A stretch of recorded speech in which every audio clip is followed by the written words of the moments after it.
سے تو کھانے کے لیے آپ نے گھر میں کہلوایا. جی.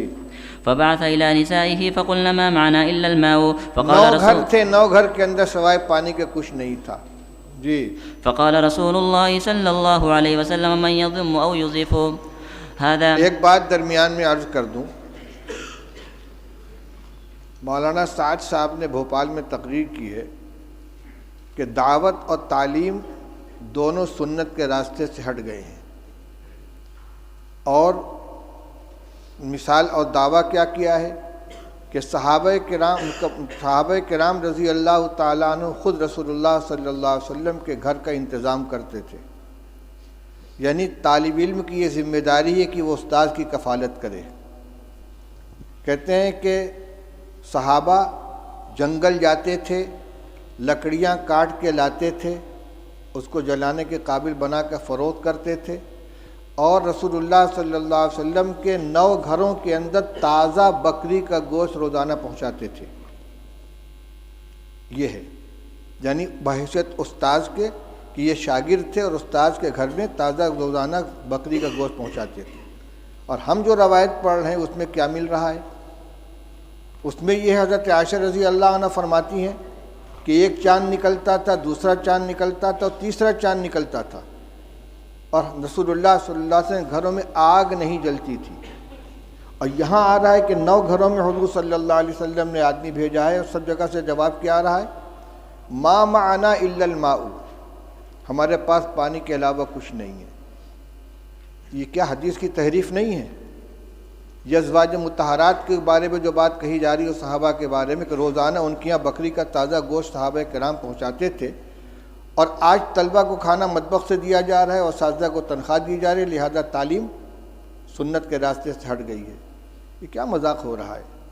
یہ جتنے مدارس چل رہے ہیں، جتنے اکابر نے مدارس قائم کیے ہیں، تعلیم گاہوں کا انتظام کیا ہے، اصحاب صفہ نہیں تھے جن کے لیے صحابہ کرام رضی اللہ تعالیٰ عنہ لا کے انگور کے خوشے لٹکا دیا کرتے تھے، اور انگور اور کھجور کے خوشے لٹکا دیا کرتے تھے، اور ان کو اسی سے کھانا دیا جاتا تھا. وہ روایت نہیں آئی کہ رسول اللہ صلی اللہ علیہ وسلم مہمانوں کو حوالے کرتے تھے کہ بھئی اتنے کو کون کھلائے گا، جس کے گھر میں 2 آدمی کا کھانا ہو تیسرے کو کھلائے، جس کے یہاں 4 وہ 5ویں کو کھلائے. صدیق اکبر اتنے آدمی کو لے کر گئے، فلاں اتنے آدمی کو لے کر گئے.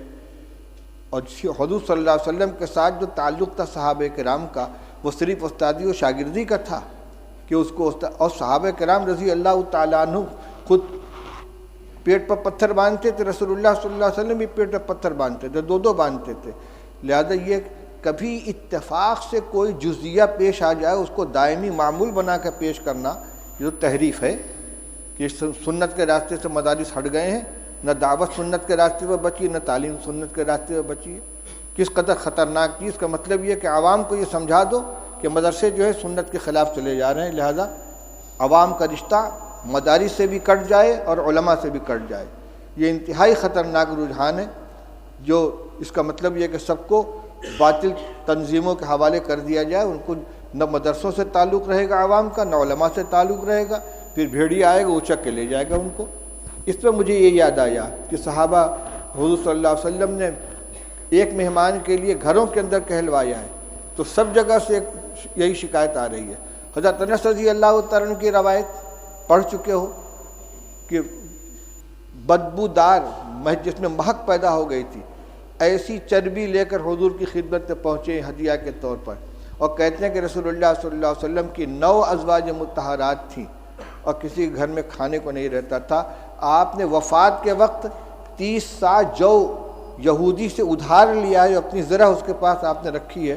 کس زمانے میں یہ گوشت دیا جاتا تھا بھائی کہ وفات کے وقت حضرت عائشہ حضرت رسول کریم صلی اللہ علیہ وسلم مقروض تھے یہودی کے، اور غلہ تھا. حضرت عائشہ رضی اللہ عنہ کی روایت پڑھ چکے ہو کہ آدھا وسق جو تھا میرے پاس، رف پہ رکھا ہوا تھا، اس میں سے میں کھایا کرتی تھی.